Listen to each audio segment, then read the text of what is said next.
Hello and thank you for joining us on TVC News at 1. I'm Abosede Adeniwa. We are staying with the trial of Nnamdi Kanu at the Federal High Court in Abuja, where the lead counsel has clarified that he was not denied access at the DSS facility.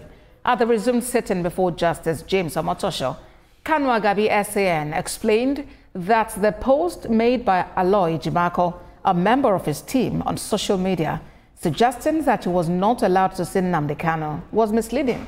He admitted to have arrived at the DSS facility alone, but was informed that the names of expected visitors had not arrived. The court was not pleased with the action of Mr. Jimako, who without confirmation made such publication.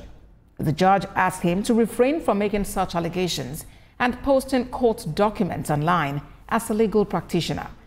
During cross-examination, the prosecution's second witness tendered the death certificate of Ahmed Gulak, a special advisor on political affairs to former President Goodluck Jonathan. He was allegedly killed by suspected IPOD members in 2022. Our senior reporter, Celestina Rial, who has been monitoring developments there, joins me live now from Abuja for more. Celestina, help us better understand this clarification being made by Kanu Agabi SAN and its implication. Okay, well, about a day, we recall that at the last adjourned date, the court adjourned so Nnamdi Kanu's lawyer can confer with him, because they were also have cross-examined the second witness, but his lawyer stood up to say that they've not had time to confer with Mr. Kanu, and they need to ask him some questions in respect to the videos that was played in court at the last adjourned date and some of the statements made by the prosecution's second witness. So it was on that instance the court adjourned to today. So today, the court needed to clarify the post made by one of the Nnamdi Kanu's lawyers, who actually was the lead counsel before Kanu Agabi took over. He made a post saying that DSS had denied Kanu Agabi, who is a senior advocate of Nigeria, access to Nnamdi Kanu. But in court today, Mr. Agabi clarified that he was not denied access, as you read from the report that he had gotten to the DSS facility, but the list of visitors had not arrived. And also, he had other engagements, so he went about his duty, but that does not translate to him being denied access. Down to the main course of today, before cross-examination could start, the prosecution asked the court that he needs to finish with the witness before the defendants could take over, which is tendering a certificate, a death certificate of the former aide of Goodluck Jonathan, who died during the course of this incident, which the prosecution has said was caused by alleged suspected members of IPOD.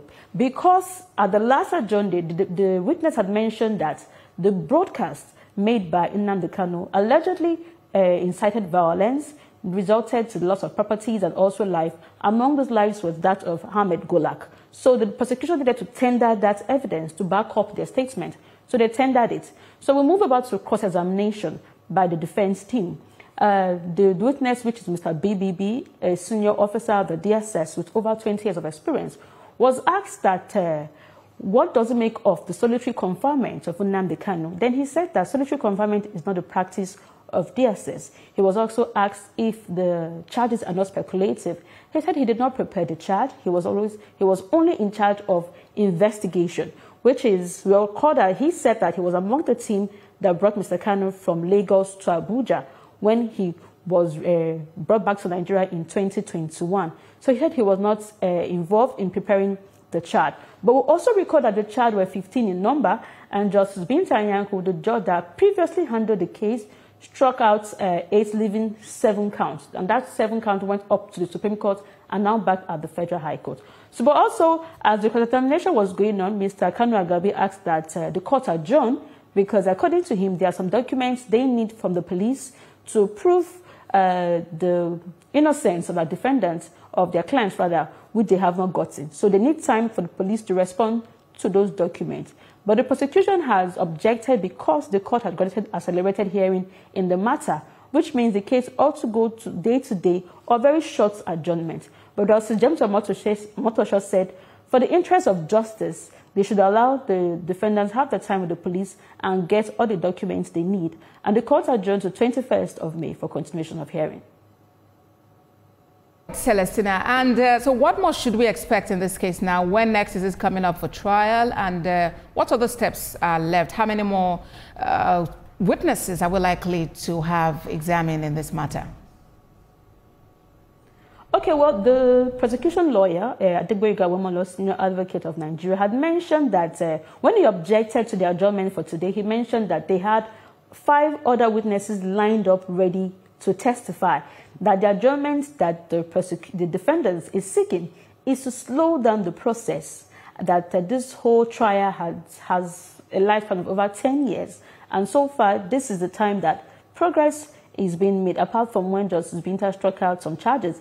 So now he said that the defendants is just playing delay tactics. This was according to him.